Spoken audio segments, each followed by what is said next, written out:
joined today by Aman Jabbi. This is an interview that I've been looking forward to for quite some time. Aman has the most comprehensive and amazing knowledge that I've seen of the structure of the incoming central bank digital currency, what they're doing behind the scenes to set up all this infrastructure, or the fact that they already have it in place. And Aman is one of the most, as I said, knowledgeable people on this subject that I've seen. Aman, thank you so much for joining us today. We really appreciate your time. Thank you, Maria, for having me. I appreciate you having me here. It's a pleasure. So before we get into, you've got a presentation for us, which everyone needs to see. I'd just like you to spend a couple of minutes introducing yourself to the audience. Let them know a little bit about your background and your history and what actually makes you so knowledgeable on this subject. Well, my background is primarily in technology. I spent over 25 years, almost 28 years in Silicon Valley, California, and I moved out of there in summer of 2020, and I moved to Northwest Montana. So in the 28 years I was in Silicon Valley, my professional background is in electrical engineering and computer science and, deep technology. I've done hardware, software, but primarily I was working on video and camera technologies for the last 25 plus years. So my observations over the years was that, while camera technologies are used amazingly by consumers, and my focus was primarily on consumer electronics. So that included technologies such as video streaming, computer graphics. We built computers for animation studios in Hollywood. And then subsequently in the last 20 years, I was more focused on mobile imaging and cameras for cell phones. I also have co-founded 2 camera startups. So I have deep knowledge in this subject, through my professional background. And I have, interacted with all the major companies that make cell phones and beyond, including cameras for autonomous driving vehicles and stuff. And in general, I'm an independent researcher. I read a lot. Since 9/11, I've been doing a lot of digging into a lot of things that are happening in the world. I generally don't watch television or read the newspaper. So that allows me to kind of have a different view of the world. Yes. You and so that's kind of my background. You and I had quite a lengthy conversation prior to this interview, and we spoke about a lot of these topics. And I can definitely say to the people watching right now, Aman really is awake to the entire agenda. He has a deep understanding of these things. And we spoke about the people of Australia. We spoke about what's happened here. We spoke about people in his hometown as well who are very believing and trusting of the government, which is absolutely devastating to hear. But Aman, what I'd really love is to start with your presentation, and if you can take people through the knowledge that you have, and then I'll interject as we go along, and so we can really get an understanding of the things that you're presenting. So what I'm going to do is I'm going to talk about, what is facial recognition, how it has been introduced to us in the world. Then I'm going to, do a switch from the infrastructure of surveillance cameras that are being put up in China, USA, and across the world. From there, I'm going to move on to defining what is a digital identity as proposed by the World Economic Forum, and how it's going to be linked to a new type of digital currency called the central banking digital currency. And then from there, we can talk about, what's happening in our local areas. So I'll touch upon Montana, and you can also, add stuff, what you're seeing in Australia. And then from there, there'll be other little linked topics like social emotional learning, and how, human capital index is going to be manipulated for making money for, Wall Street and the trillionaires. And then we'll talk about, solutions from there. So Brilliant. That's how I'm going to proceed. So how does facial recognition work, right? When you pick up many of the smartphones today have a 3D camera in the front. And what happens is that 3D camera has a little bit, a laser or an LED invisible projector that projects a dot pattern on your face or some sort of, other pattern. And then that pattern gets uniquely distorted for every person's face. And then there's an invisible light camera that picks up that distortion and then is able to identify, key points on your face and uniquely identify that, this is Aman or this is Maria. So that's how facial recognition works. And it's been sold to us as a benefit because it's very convenient. I don't have to punch in a 4 or 6 digit code into my phone every time I want to use it, right? Yes. So that's how facial recognition was introduced to the world. And many of these things, many of these so-called technological advancements have been introduced under the guise of convenience, but what they're actually leading to is, as you said, a digital prison. That's right. And so they give us the carrots, right? If you go back 20, 25 years, consumer electronics, computers, cell phones, and other gadgets, video games, they're all kind of subsidized, very low cost so that they are able to permeate every corner of society. So like even, people who are not very well off, they have all these gadgets. So they're sold to us as the carrots. And it's for convenience, and it's also for safety and security, right? And it's to catch the bad guys. And, as a society, we tend to kind of accept all the carrots. But by the end of the presentation, or even halfway through it, you'll see how the sticks are coming if we don't watch out. And they've already started, and most people are, they don't know what's coming. Indeed. So if you go to China, Big Brother has already met big data, right? They already have facial recognition, which is connected to social credit scoring, and that directly lends itself to a control system.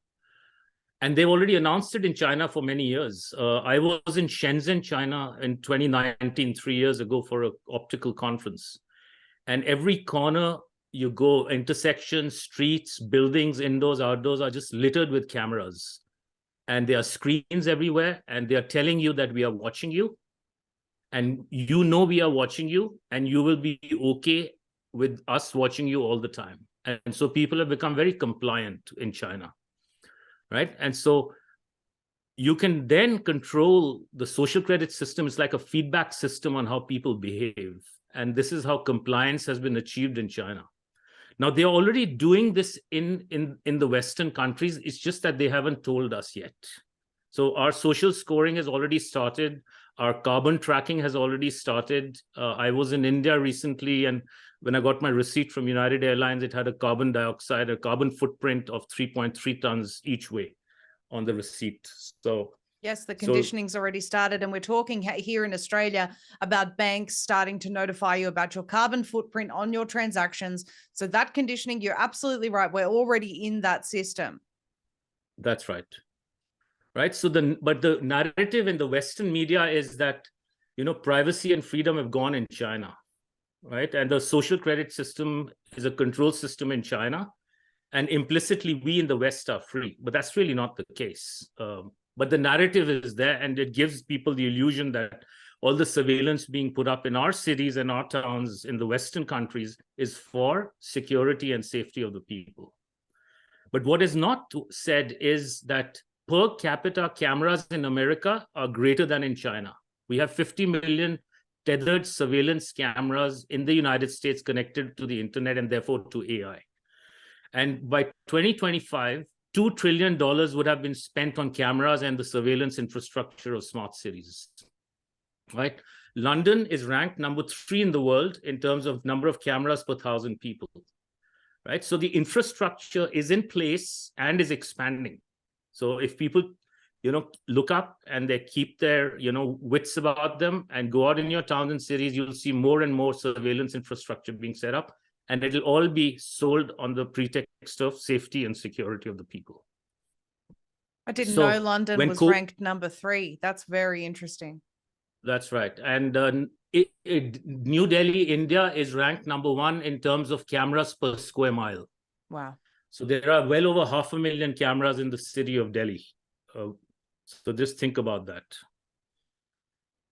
So while the world was sleeping, when COVID was announced and people were locked down and the fear porn was, blaring in every, television set, and people were quarantining, they were installing cameras and surveillance infrastructure.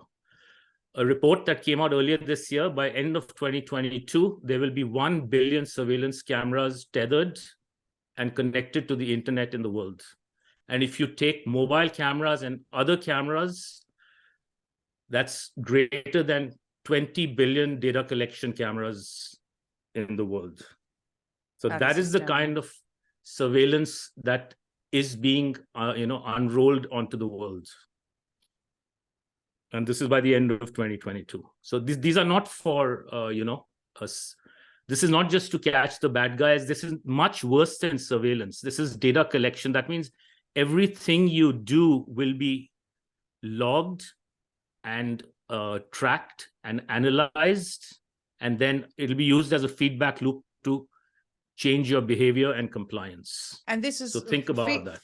Being fed back to an AI machine that's already been programmed, as you said, with that feedback loop to change your behavior. So it is already, I mean, everything's already been programmed into this AI to be able to achieve that. It's been programmed and continually being improved. Yes. So basically what we have is, eyes in the sky and eyes everywhere. Eventually, it's already started, but it's going to be permanent once they will be tracking your eye movements continuously when you're in front of a cell phone or you're in front of a computer. They already do that, many apps, yes, but that's going to become prevalent. Right? So in the old days, what was surveillance? A bunch of cameras around the city, and there'd be people sitting and watching these LCD screens or LED screens for, thieves and all. And so human eyeballs are gone. Now, no humans are necessary.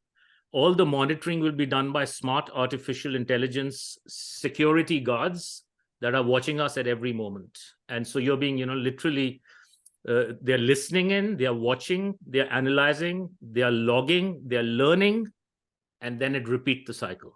I have a question, Aman. You mentioned sort of 20 billion devices around the world. Are all of these devices also listening? If they have a microphone, chances are they are listening. Like your cell phone is listening. Of course. Like the Zoom call is not only listening, it's recording, analyzing our discussion. And we are being scored by AI as we speak. And since I'm talking to you and you're talking to me, our social credit score is being reduced in real time as we speak. So when are we not alone? Pretty much never. Right? And if you have devices in your house, such as Ring cameras and all, those are all tracking devices. But let me introduce to you a term called the panopticon, which is a kind of a circular prison. And this is a picture from Rhode Island, one of the states in the United States of America, back from the late 20s. And this is a circular prison where the guards are in the middle and they can watch pretty much all the activity going on in each prison. So all the prisoners know that the guards can watch them at any time.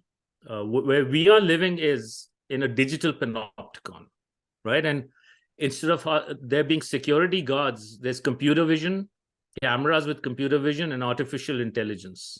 So everyone is being monitored everywhere all the time. And so this has been put in place already. And a few years ago, I was, at a venture capital summit in New York City, and this term was introduced called the Internet of Eyes. And I found it kind of not creepy, but I was kind of curious as to why this term was there. But literally, now everything is falling in place. It's the Internet of Eyes. There are cameras everywhere at intersections. All your automobiles are spy vehicles. They have cameras inside and outside. Tomorrow, by 2025, there'll be an average of at least 16 cameras in every new vehicle. And once you have autonomous driving vehicles, there'll be radar, LiDAR, as well as cameras, and some might even have sonars. They have cameras in space, looking down at the Earth, counting trees, and mapping digital IDs to trees. They have cameras in drones, license plate readers, cameras inside your car, cameras in bus stations, airports. So you're being tracked everywhere. Did you so just this say, is the Internet of Eyes. Did you just say mapping digital IDs to trees? Yeah, every tree and plant, all of nature is going to be mapped digitally. And eventually we'll be getting pushed into the metaverse. Well, digital IDs with trees are going to be, sorry? Well, this is fascinating to me, because what they're doing, Aman, is they're currently shifting, all humanitarian causes towards climate change and looking after what they call Mother Earth, according to Nancy Pelosi, and they're meeting this month for an interfaith meeting on Mount Sinai where they're announcing their new climate 10 commandments. It's unbelievable what these people are doing. And so That's right. that would mean if they are digitally mapping every tree, every plant, then that would also be able to impact your score should you interact with one of these trees or plants or harm them, or emit too much carbon affecting this plant, or so they say. This would also impact your social credit score. There really is no escaping from this surveillance. Yeah, we'll talk about that, about the escaping part towards the end. But Sure. In general, you're right. And they're doing a lot with trees and nature. That's a new presentation onto itself. Right. I'd love to have you back to talk more about that at some stage, but please do go on. Okay, so as I was saying, if you have technology at home, you have eyes and ears at home. And so each of us is helping Big Brother if we have technologies from companies like these. If you use Google products, Samsung products, Facebook, Microsoft, or Zoom call, for instance, Apple watches, they're one of the worst things to have. The Ring cameras, they track every device on your network, its location, its movements all the time. And of course, if you have a Ring camera, as the camera's generations improve, they are also identifying when you're coming home, when you're leaving, who's coming to visit you. So all the tracking is going on and the scoring is going on even when you're at home. So I'll just make a switch to, these LED lights. I started to notice in San Francisco 2.5 years ago that a lot of the, the low pressure sodium, the yellow halogen type of lights, they started getting replaced by these very bright array LED lights. And yes. Have you seen that in Australia? You must Everywhere. have seen it everywhere. Everywhere. Yeah. And they're putting it up like literally in the denser populations every 30, 35 yards apart. It's really horrible. I live in Montana, which is in Northwest Montana, relatively, lower population. But in the closer towns and cities, they have a lot of these, and it's really putrid. Right. And these are called smart lights and smart poles, which are an integral part of the smart city infrastructure. They all are wirelessly communicate with each other. And then there's fiber optic cables under the ground, which are then connected to, 5G towers and to other communication facilities nearby. So and what they purpose also do will they serve? They're basically, it's an open air concentration camp for surveillance, as well as I'll show you, it'll be weaponized. These can be weaponized, these LED lights. And then they will also host all sorts of sensors in the name of climate change and global warming. Right. So here's an example of a smart pole. They'll have noise sensors, and it's for noise pollution, but actually it's really for listening people's conversations. Of course. They'll have people counters. They have surveillance cameras. They will have public address systems, like in Auschwitz concentration camps, where the soldiers are giving orders to the to all the people who are the prisoners. They're gonna some of these lamps, I've seen specifications on top of the lights. They are drone charging stations. So in the future, drones will be used both individually as well as in swarms as the aerial police. And I've done there's a lot of information available on DARPA and other websites on these drone swarms and how they're going to be used against enemies of the state. Yep. And I'm not surprised, Aman, because what they've done, number one, they've killed off a huge portion of the police force, either by forcing anyone with a conscience to resign, or those now dying due to injection injuries. And God only knows what sort of control they're going to have over people with whatever's in these injections. And on top of that, they don't even need a huge police force anymore, because we're going to be controlled and policed by AI. Right. That's right. And also, I mean, if you notice in America, there's been a lot of talk about defunding the police in Yep. in the last 2.5, 3 years with, it's all these false flags that they keep coming up with, and then they change the narrative on certain agendas. Yes. But one should know that I think the takeaway is these smart poles and smart lights are an integral part of this a smart city grid that they are building everywhere. They communicate with each other. They are wirelessly connected, as well as, some of them are connected through cables underground. Some of them may also assist in autonomous driving vehicles in the future. And they're putting smart cables under the roads and all. And so there's a lot of technology going inside the ground and on top through these lights, right, in order to achieve a lot of the surveillance grid integrated with 5G. I can't even begin to imagine how harmful all of the signals, that these things are emitting are. I mean, we already know how harmful 5G is. Imagine when we have all of these constantly emitting and communicating with each other. It's horrible. It's very harmful, as well as these blue LED lights, at the frequency or wavelength they are at, they're extremely harmful to the eyes. And in addition, I've noticed that they don't even have diffusers on top of them. So you can't look up at these lights. They're designed to make humans look down. Wow. So by default, they're designed to really hurt your eyes. And then I'll show you another slide on how they can be used directly as weapons. Please. So when I came to Montana, in August 2020, so a little over 2 years ago, I noticed that there were outside of maybe Bozeman, Montana, and a couple of the towns, there were none of these street lights. We had beautiful dark nights. And then I was here in April in this town called Pablo, Montana, and driving through the highway and just see how many lights there are. It's a population of just a couple of thousand people. And you have like hundreds and hundreds of these lights on the highway. And so the question to be asked is, earlier there were no lights, and then in the name of global warming and climate change and energy conversation, now you have 300 lights. Yes. So, just think about that.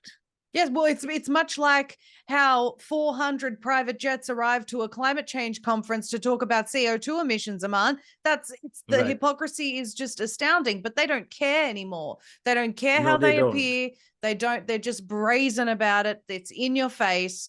I mean, I keep interjecting because this subject is something I'm so passionate about. People don't understand when I've said the words digital prison, I think it's very hard for people to actually imagine how that will be achieved. This presentation is key to that understanding. So I'll ask everyone who's watching, please share it with everyone and get them aware of this information. Keep taking us through the weaponization of these, though. Right. I'm interested in that. So I started, this picture on the right side I got from somebody in Canada on Facebook, and I haven't seen these anywhere in Montana yet, these multicolored lights. And I started to dig deeper. And I noticed that there's something called a puke ray. It's an LED incapacitator, where you have this, think of it, this is an LED gun, which is able to emit different frequencies of light at a very high rate of change. So when you do this at a very high frequency with different lighting, and if there's a human being that's in the vicinity and looking at these lights or near these lights, you can get intracranial damage. You can hurt your spine. You can get sick. I bet it can even kill you. So these can be used as weapons. My goodness. And a lot of these LED smart lights, they already have little, if you'll see white squares at the intersections, for instance, white patches, those are radar. And the LED lights combined with radar, they can, and with a smart system on a chip inside, they are able to identify human beings with guns up a few hundred meters away. And so these lights can be turned on as weapons against people who might be carrying guns, for instance. So one needs to kind of start asking these questions and talking to each other within communities, as well as to the people who you think represent you, as to what the hell is going on and why these lights are being put up, and call them out on it. I mean, what other reason would you be installing lights that have the capacity to kill on impact? I mean, there's no other reason. It's for safety and security. It's for safety and security of the people. Yeah. My goodness. So that's how it's going to be sold, or it's going to be sold in as climate change and global warming and energy conservation. So I'll go on from here. But these can be used as weapons, and I suspect there's much more to it than what I'm presenting here. And I'm doing my research, and I will come back and talk about what more I find out. Yes, please. My research is not complete. So I've spoken so far about, you know, what facial recognition is, the camera infrastructure, the smart lights infrastructure, and you can see already a link between all those topics. And now I'm going to introduce the digital identity and the central banking digital currency system, or the digital currency linked to your digital ID, and then you'll start seeing how everything connects. Right. So the World Economic Forum, I read a paper maybe 2 years ago, which says it's a new chapter in the social contract. And I said, but this is a social contract nobody has signed up for. Yes. Right. So it's being planted upon the world. And so in that paper, I saw this diagram, and you have this digital identity in the center. Every entity, every device, every person, everything, every tree, everything will have a digital identity. And that digital identity is going to be used to unlock your access to financial services, healthcare, telecommunications, government programs, social platforms, logging into the internet, travel and mobility, just everything you do in your life, you need your digital identity to unlock it. So by default, a digital identity implies that you are always in a digital prison. Yes. And you need permission to get out of that prison. By default, you're always a prisoner. That is how you have to kind of, you know, understand how this digital identity is going to be used. And this is a 2018 WEF paper that was published. And so for your digital identity, you need identity integrity. Like, for instance, there's a concept called know your customer that banks are using, right? So it's basically taking steps to a digital identity. And how is that digital identity going to be authenticated? Through your face to unlock access. And your face and your digital identity will be linked to a new type of currency, which is the central banking digital currency. And it'll have a combination of water and carbon scoring for you and carbon credits. It'll have social scoring and your medical status based on vaccines and jabs and other medical things that they want you to have. So essentially, just think about it as, if you don't comply, because these are all compliance-based things inside the currency. If you don't comply, your currency becomes lower and lower. If your currency becomes lower, your digital ID cannot unlock access to life. And I want to say here, just this week, and I've been speaking about this quite a few times already this week, the Indonesian health minister said he was calling on the G20 to adopt vaccine passports in line with the WHO standards now in preparation for the next pandemic. The WHO Immunization Agenda 2030 plans to introduce 500 new vaccines by 2030. People think I'm crazy when I say that. It's in their own documents. Immunization Agenda 2030, it's there. Now, they're saying, the Indonesian health minister is saying, let's have a digital health certificate acknowledged by the WHO. If you have been vaccinated or tested properly, then you can move around. Australia's pandemic preparedness plan talks about citizens regularly submitting to DNA collection of samples and things to prevent further pandemics. This vaccination status is key, and your submission to regular medical procedures is key for your digital identity to function. You won't be able to have it unless you get continuous vaccines. And I keep going back to my first interview with Karen Kingston. It's the most bombshell interview, and I'm going to link it in the description below, because in that interview, she proves from the patents every single vaccine approved by the World Health Organization is a lifelong subscription. They will never stop this. Yeah, that's right. So one of the things to understand is that if you don't sign on to a digital ID, and if there's a critical mass of people, I think most will just walk into it unknowingly. Yes. Through deception or through so-called force, just like they had people taking the vaccines to travel freely. Yes. But if there's a critical mass that doesn't sign on to the digital ID, then this agenda gets weakened substantially. Absolutely. Right. So one needs to therefore understand, in conclusion, is that the digital ID is really your ticket to being in the digital prison permanently. Forever. Yeah. This is exactly why we're doing what we're doing right now, Aman. When I tell people about this stuff on the street, regular people, strangers, they say, I don't want to be part of that. And so the only way to do it is to understand the agenda so that you can resist it. And we will talk, you and I, we will talk about how to do that later and how to be free from this system. We're going to have that discussion.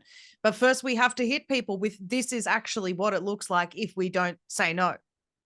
That's right. So how are they going to implement it in practicality on your computer, for instance, right? There's a new relatively new concept in cybersecurity protocols called zero trust. So by default, since you have a digital identity and you're in a prison, you are by default a criminal. So we don't trust you.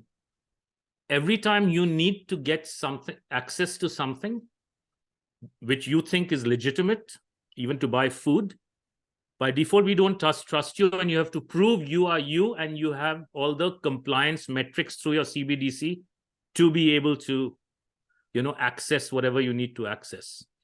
So in the old days, like when you log into your computer, you or your cell phone, you put in a password, and then after that, you pretty much have access to all your applications on your computer. So that's called implicit allow. Like there's one gateway you enter in, and you're implicitly allowed to do whatever you can. The zero trust protocol is a default deny. So we are going from implicit allow to default deny worlds. And at the heart of this is your digital ID. So think of it as default deny, and you have to, for everything you're doing in your life all the time, every step you're taking, whether it's to open your car, start your engine, put in gasoline, log into your computer, log into an application, call your friend, by default, the world has been locked up. And you are in this inverted prison. While you may not see locks outside you, but the locks are all there, and you have to keep unlocking your life. Right? So here's an example when you go shopping. How is zero trust going to be used? Here's a lady, she wants to go and buy some beef, but let's say her carbon footprint or her beef footprint for the month has been exceeded. That door won't open. Right? If she wants to buy, say, apple juice, but she's had too much sugar because they're tracking everything, that door won't open. Right? And at the heart of this is your digital ID. And the whole concept of digitalization, which is a relatively new term also coming from the World Economic Forum, it means conditional access. So to access anything in life, there are conditions. This is all linked to your digital ID. It's all about being a prisoner all the time. And there'll be a face recognition camera at the top of each of the doors, looking at you and figuring out who you are and what your digital ID represents. And of course, people that think that they'll just be shopping from home, your phone will be doing the exact same thing that the doors of the fridges will be doing. Exactly.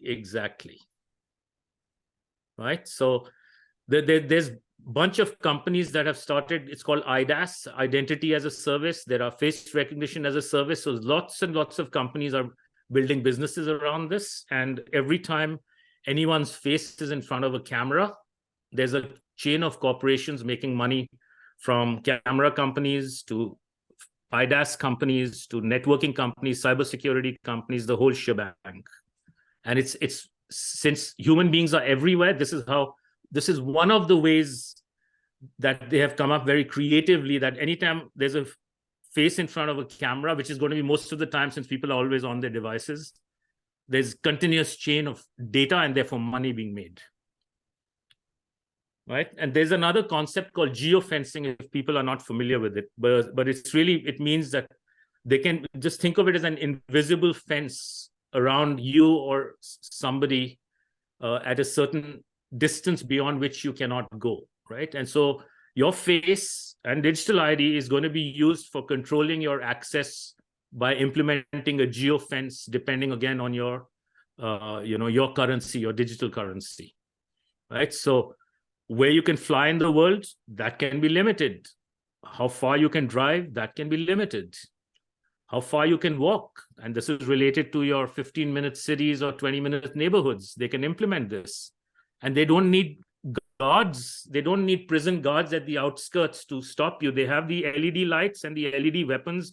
They have the microwave weapons, as well as they have the digital currency can be shut off, right? So you move 15 minutes out, your currency won't work. You can't buy anything. So you are not going to be motivated to leave. And they call them Right. districts, Aman, in Sydney, here where they're testing it. They're actually calling them districts. Yeah, I read about that not too long ago. In San Francisco, they've had districts for a very, very long time. But I don't know at what point they're going to start implementing it over in California, but they will.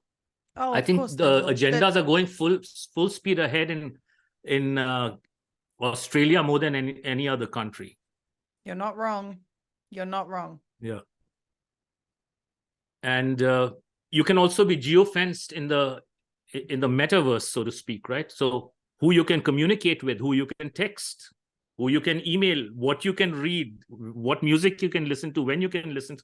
So they can control everything through this digital ID and your face in front of a camera.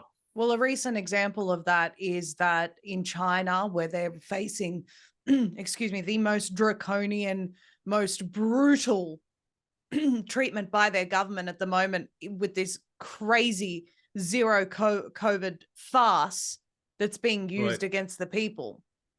One particular user was talking about the fact that they were disagreeing with the government and they banned her WeChat, which is a function that's used for many different things, an app that's used for many functions in society in China. And the next thing was posting onto the WeChat platform, please forgive me, I'll never do anything bad against the government again. You know, this pathetic, please let me back into society. This is what you're talking about. Yeah, and it's not even the government, right? It's the private corporations that have these fake governments in place in all the countries. Yep.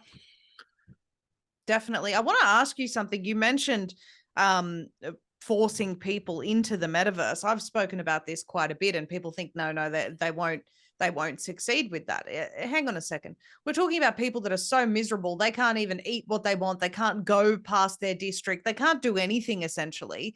They're going to spend their time in this virtual reality, and they've been conditioned to do that through the lockdowns. How many people don't even want to go back to work in the office? They'd rather work from home. It's human behavior has been changed in this time. So people will go to the metaverse. They will. Not only will they will be, some will go voluntarily. Yes. And then what they're going to do is, like, let's say you wanted to buy, like today, there are apps where you can buy groceries on your app, right? Instacart, for instance, is very popular in American cities. So today it's on your phone. You can't go to a website and order on Instacart. You have to use an app on your iPad or your phone. Tomorrow, they will move into a virtual reality headset, and then they'll phase out the app from your phone. Now you can only order food through your VR headset. Yeah. And that is how people are going to be sucked in, right? A lot of the entertainment will be moved out of web pages, and it'll be moved onto VR headsets, and they're going to subsidize AR and VR headsets or extended reality, XR, your MR, mixed reality. You pick your favorite letter in front of the R. But this is how they're going to do it, either by deleting apps, and convenience will be shifted to all these headsets, and people are going to keep getting sucked in, and it'll happen every year or two, more and more. The problem is that a lot of... Sorry, go on. No, like for instance, ordering a cab now in San Francisco, if you go, it's very hard to just hail down a cab. It's either Uber or Lyft, or even the yellow taxis now are on an app. So you can't physically, so that means you always have to have an app on your phone to hail a cab. Yes. And then tomorrow, they won't take your credit card with a US dollar or an Australian dollar. It'll be a digital currency. So they'll just keep, very cunningly keep moving people into this new system. It doesn't matter. I will make the point. I watched a video recently on YouTube, and it was a gentleman talking about how great VR is and how we're all going to be going into the metaverse. And so many people are of the opinion that no, they won't succeed with this. Meta stocks are down, so on and so forth. This video had 1 million views, Aman. 1 million views on one video talking about how great VR headsets and the metaverse is. And there would be so many others. What I'm trying to say is that's 1 million people that spent their time. And not all of them were like me watching it to scrutinize, I can guarantee you. Right. They spent their time watching this rather than informing themselves about what's really going on in the world. And that's the biggest problem that we have. It's the masses not realizing where we're heading. That's right. But one can only realize it if you kind of take the time to, unlearn what's been dumped into your head through mainstream media. Yes.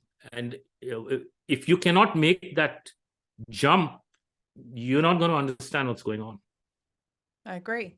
And it's scary for some. I understand it's scary to get to unplug from the matrix. Right. But we have to keep educating people, because Right. not only their future, but our future depends on them waking up. Please do go on. Yeah, and ignoring reality is not a good strategy for survival. I mean, that's really my take. Absolutely. Like, however scary the reality is, like, you got to face it. Otherwise the consequences of ignoring reality, you can't ignore the consequences. You can ignore reality, but you can't ignore the consequences of that reality when it strikes. Correct. Right. So let's talk about smart city reality. Right. So smart cities are also been sold to us on the larger agenda of the 17 Sustainable Development Goals of the United Nations. Right. And it's really about zero carbon. And this is how they're selling it to us. Right.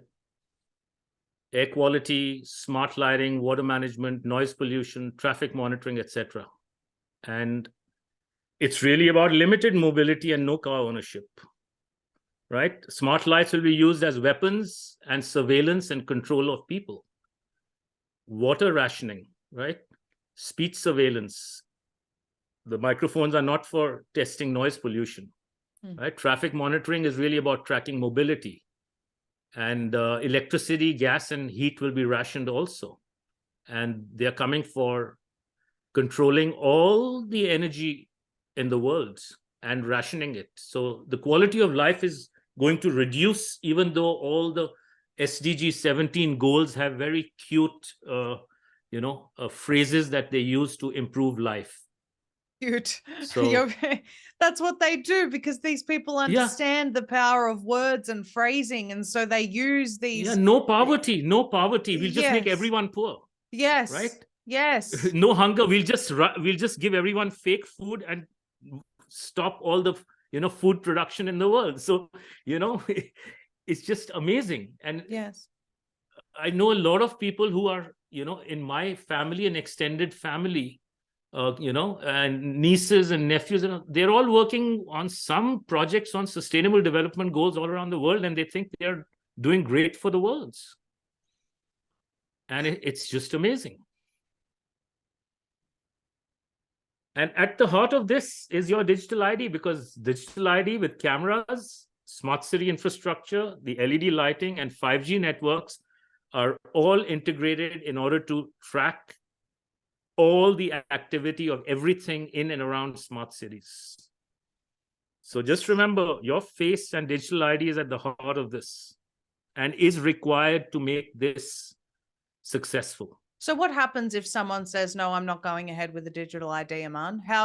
Then you don't get into the new matrix, and you have to find a way to survive outside that new matrix. I'd like that option, please. Right. And so if you can find enough, I'm not saying it's an optimal solution because of the way they're trying to control energy sources, petroleum, gasoline, natural gas, propane, etc. If they can hoard all that, we have to find a way to, have energy sources outside of what they manage to hoard. But we'll have that discussion. Sure. I want to finish. I think I have maybe 5 or 7 more slides, and I'll finish this off. Sure.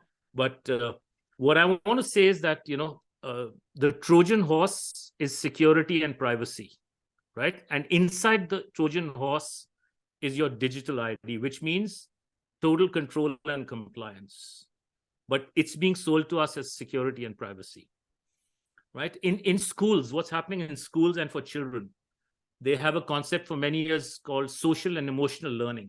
And they've been, at least in America, that's what it's called. I don't know what they're using it in countries like Australia, but what they want to do is from cradle to career, they want to have complete control of children, right?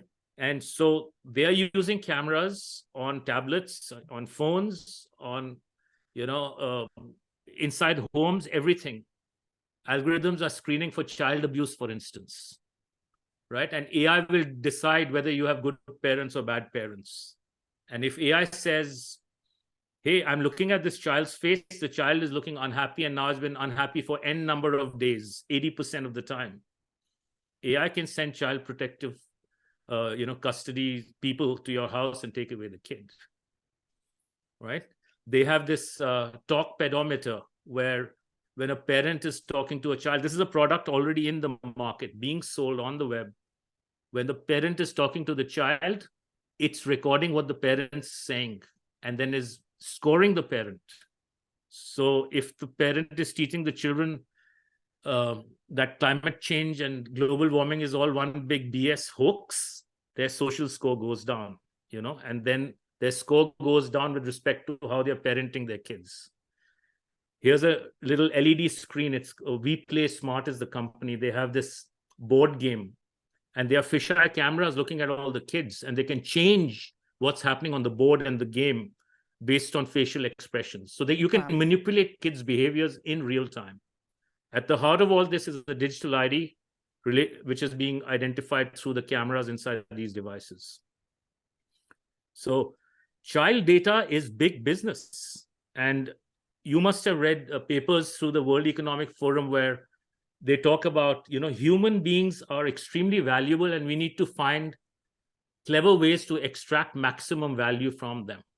And so there's a concept called human capital index that was created by some people who publish these papers in the World Economic Forum. So they are using SEL and securitized markets, just like they securitize, home loans and all that stuff, derivatives of things. So all this SEL and data harvesting from children is really there to manipulate kids' minds.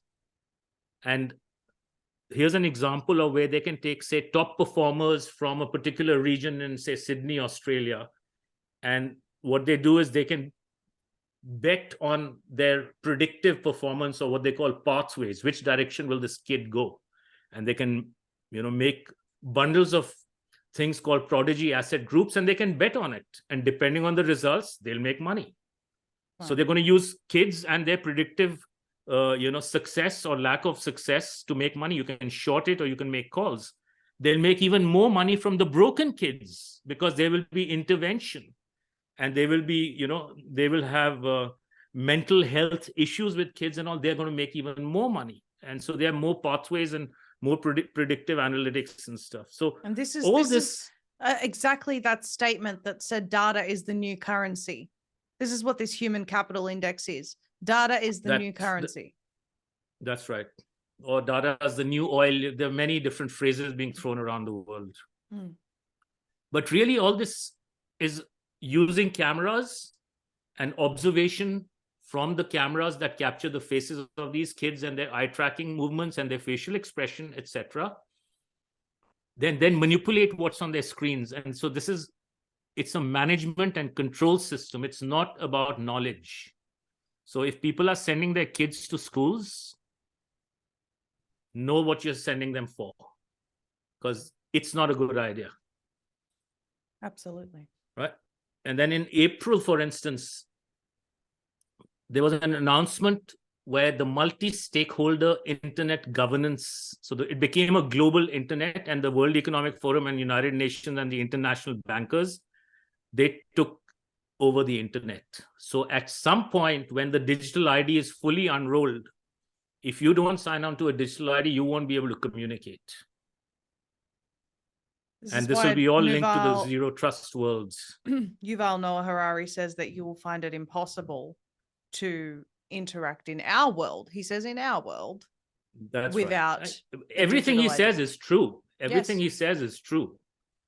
But people need to understand not just what he's saying, but why is he saying it, and what are the the darker shenanigans behind all that.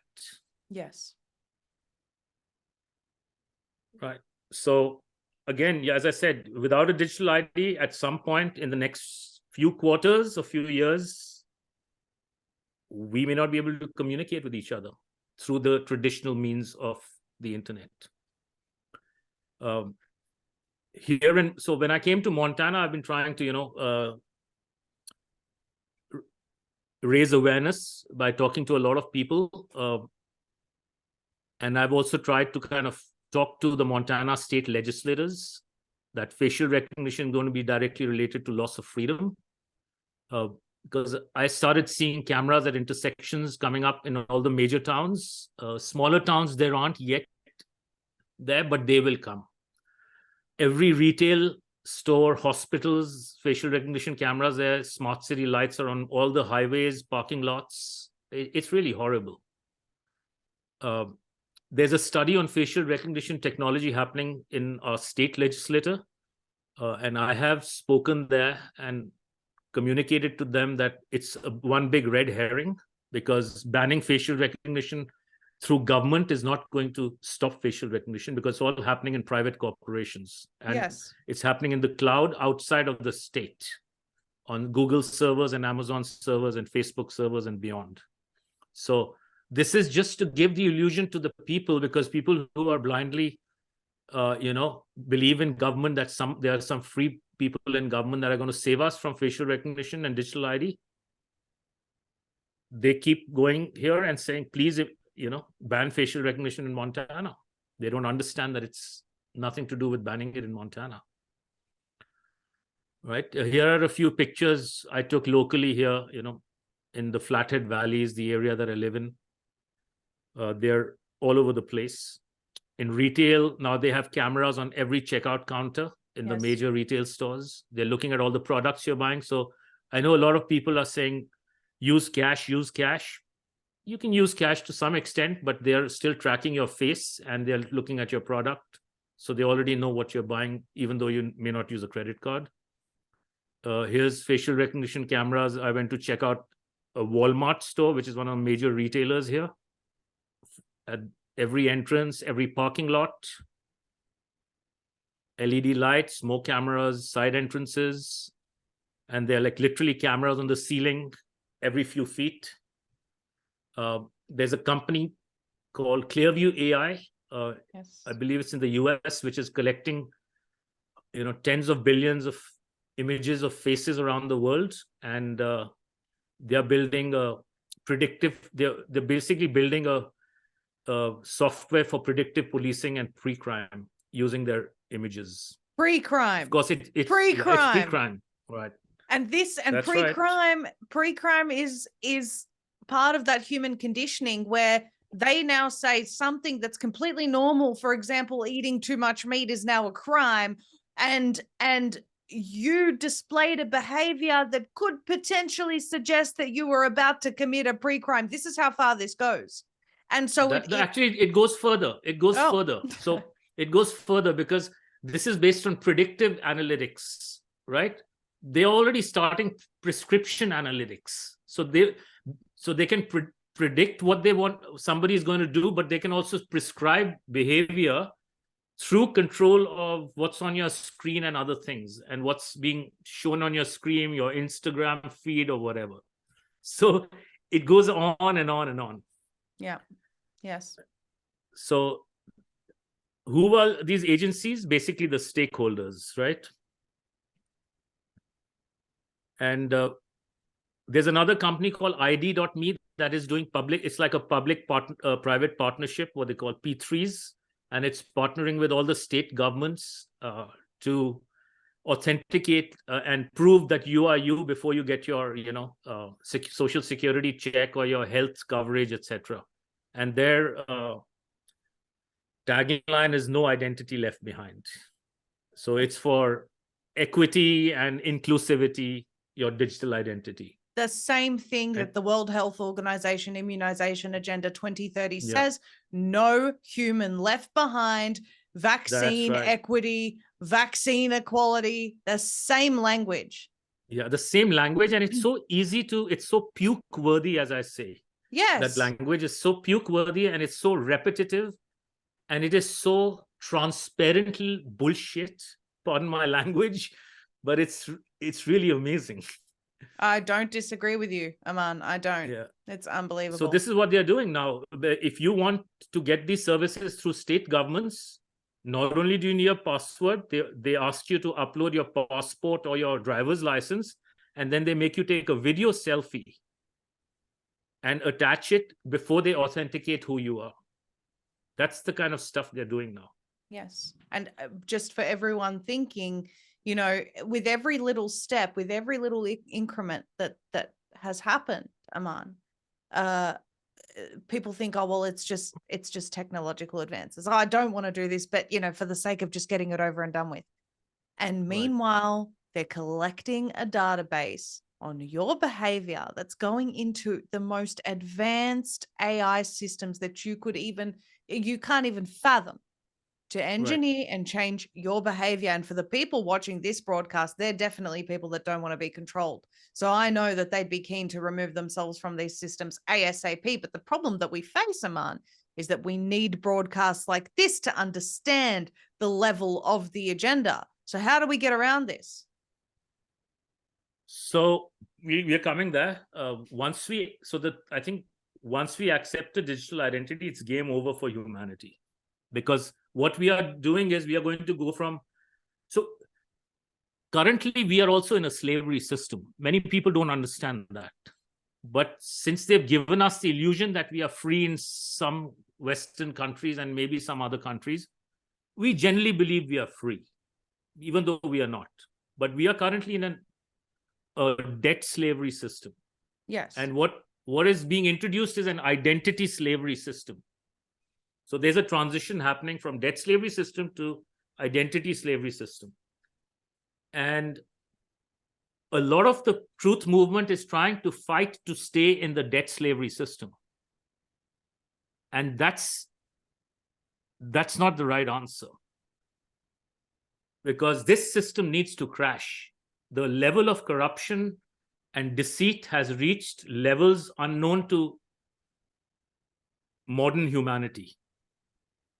And this system needs to implode if we want to start out right.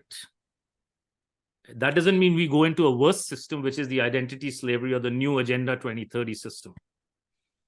So that's something everyone needs to process and figure out how to think through that. And since you brought up Yuval Harari, I think a couple of years ago in one of his talks, he was making a presentation at one of the Davos conferences, and he presented a danger formula where B times C times D equals R. So what is B is the biological knowledge, which is being gathered through, either in your jabs or through your DNA swabs, etc., or your PCR tests. C is the compute power that AI needs to, do all the computations. So we have no control over the C. That's already there. It's kind of infinity. And then D is the other data being collected through our faces, through our behavior, and through various other things. And if there's enough B times C times D, then your ability to hack humans is increased. Yes. Right? So in order to collect data, they are putting sensors everywhere. That is why they're saying sensorize everything. That's why there are cameras everywhere, microphones everywhere, radars, LiDARs. They need as much data as possible, right?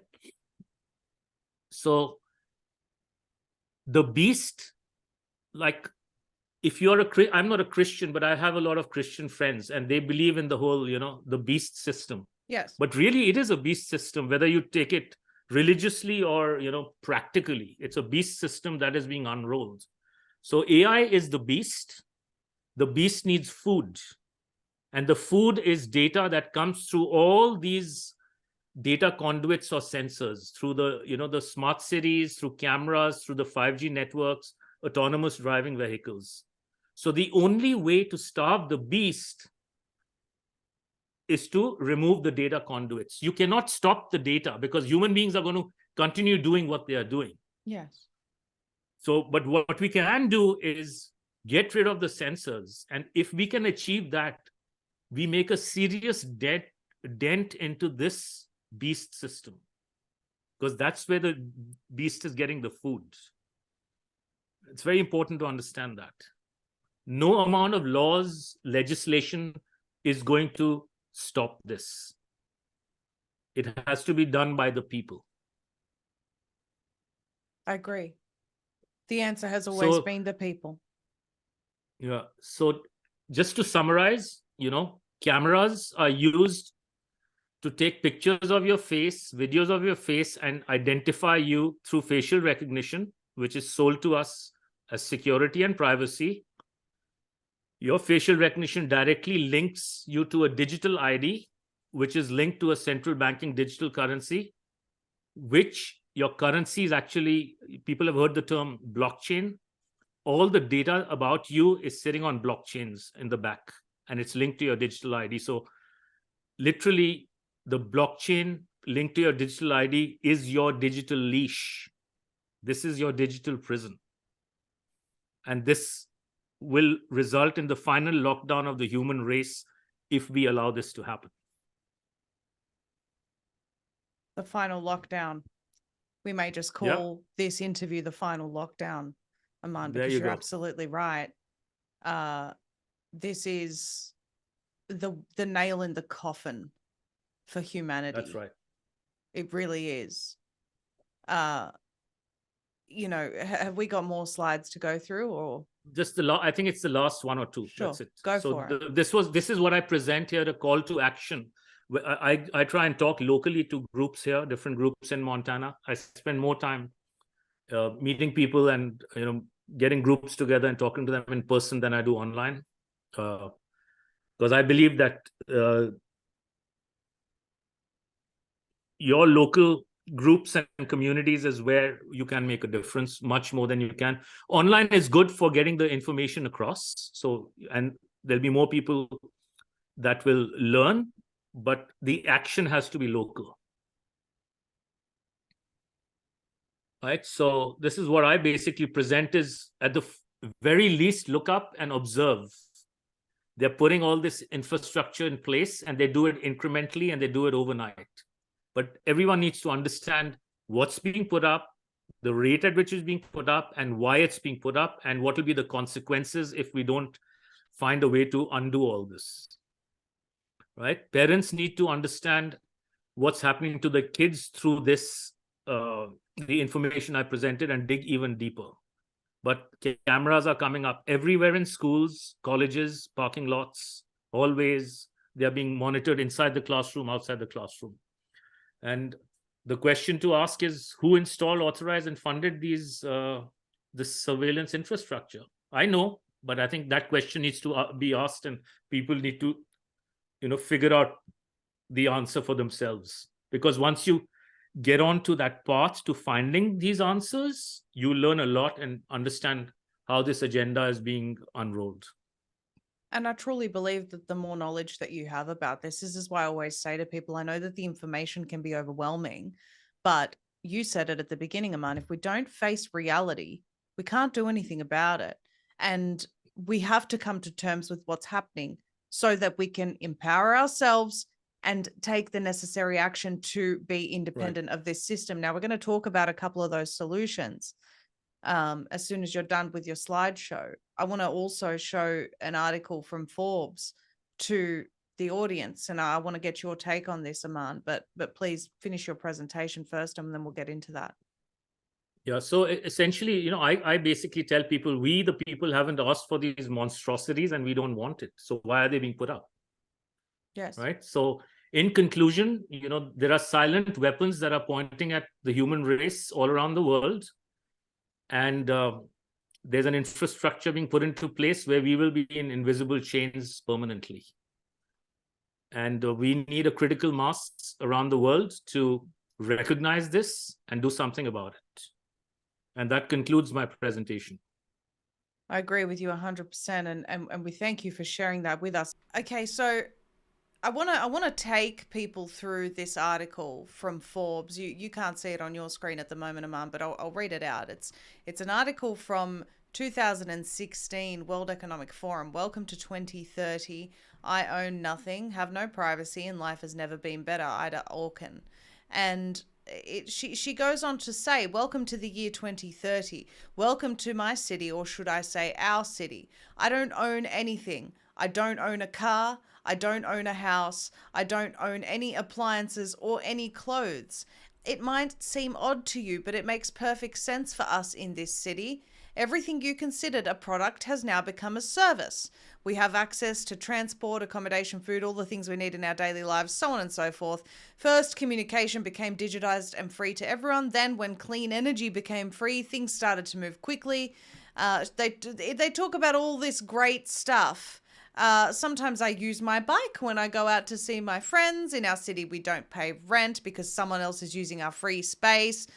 But it's very interesting because also she says, once in a while, I choose to cook for myself. Shopping, I don't really remember what that is. For most of us, it's been turned into choosing things to use. AI and robots took over so much of our work, so on and so forth. But here's the thing. My biggest concern, this is what I wanted to highlight. My biggest concern is all the people who do not live in our city. Those were lost along the way. Yeah, I've read this a long time ago. Yeah. Those who decided that it became too much, all this technology, those who felt obsolete and useless when robots and AI took over, those who got upset with the political system and turned against it, they live in different kind of lives outside of the city.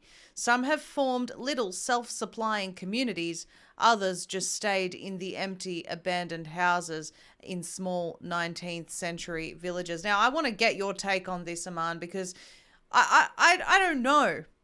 People have been talking about breakaway societies, exactly what you're talking about, forming those connections within the communities, trying to wake people up. But do we also need to be focusing our attention on building these breakaway societies, just like this, article says, the people that were lost along the way living in their little communities? What do we make of this?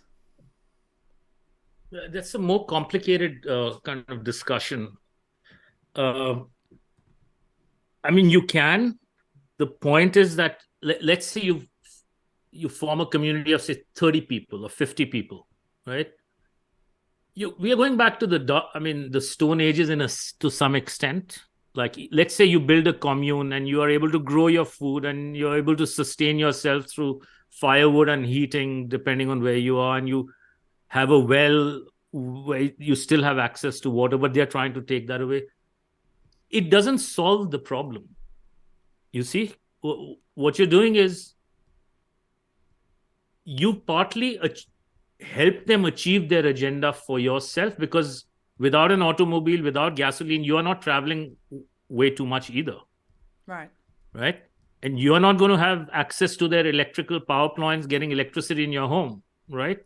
So if you don't enter the matrix, and while you don't have a digital ID and don't enter the matrix, you are helping their SDG 17 achieved goals to some extent.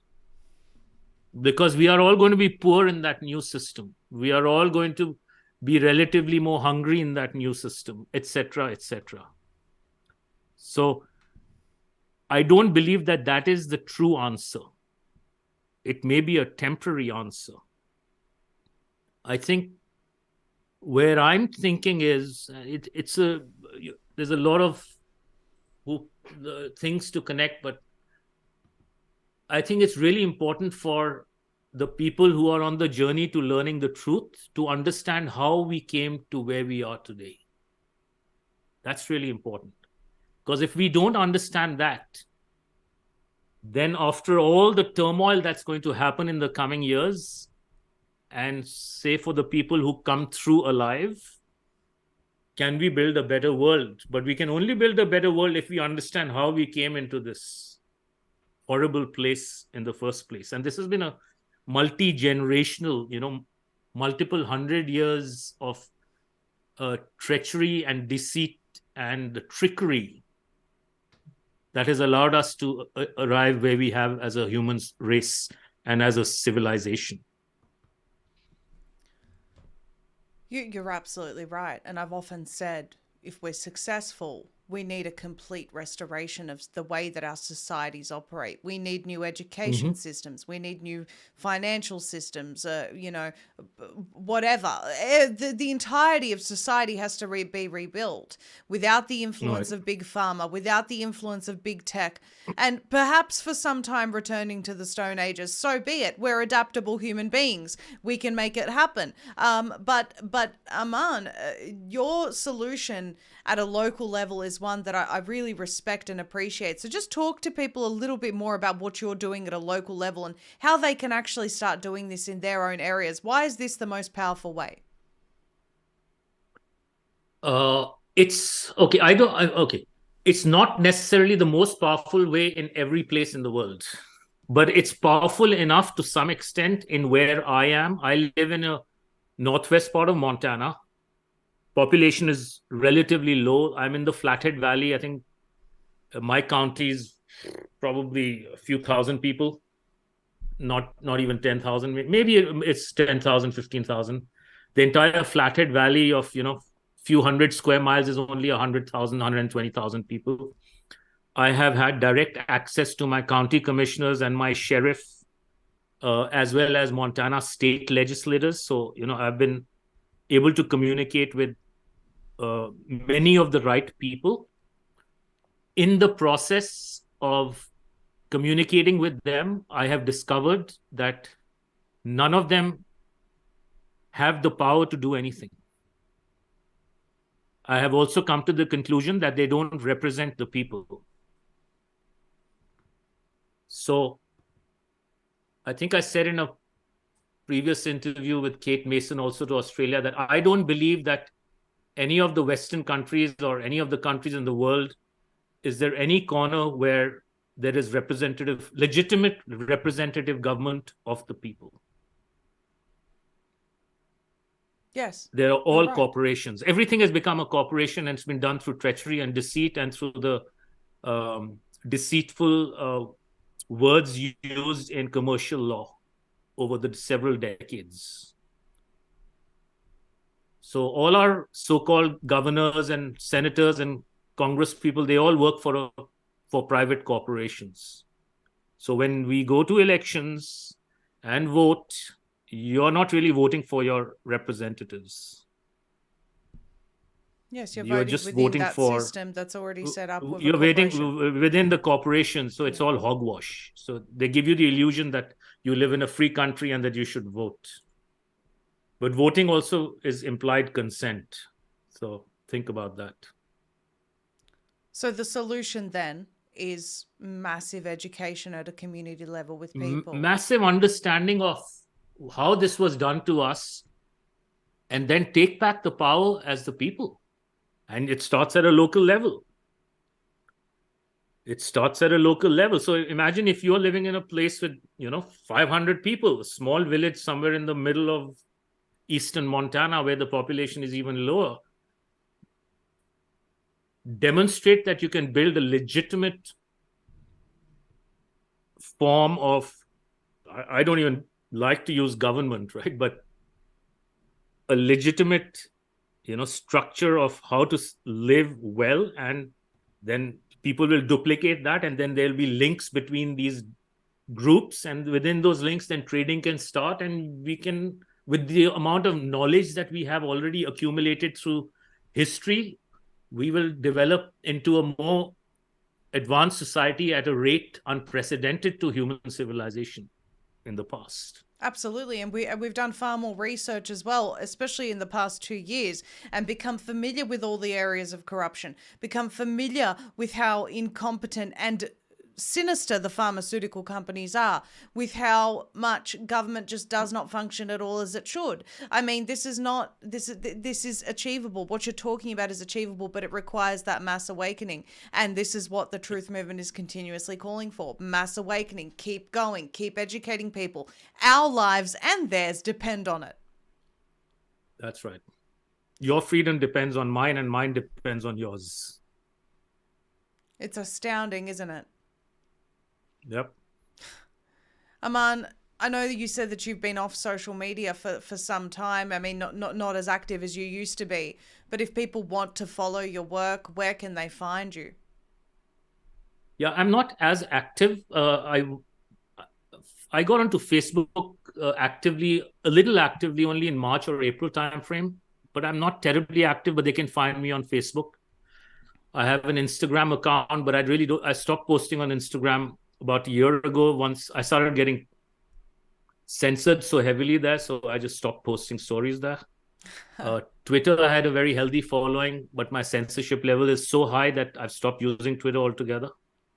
So best way to do it is like, if you want to, if you have questions, connect with me on Facebook, and then, I can help. To the extent I can, I will help. Well, I'm so grateful for the work that you've done so far to raise awareness about this. As I said, one of the most comprehensive explanations of the digital ID, digital prison that I've seen. We're so appreciative of your time. We've gone way over the allocated time, and we appreciate you staying back.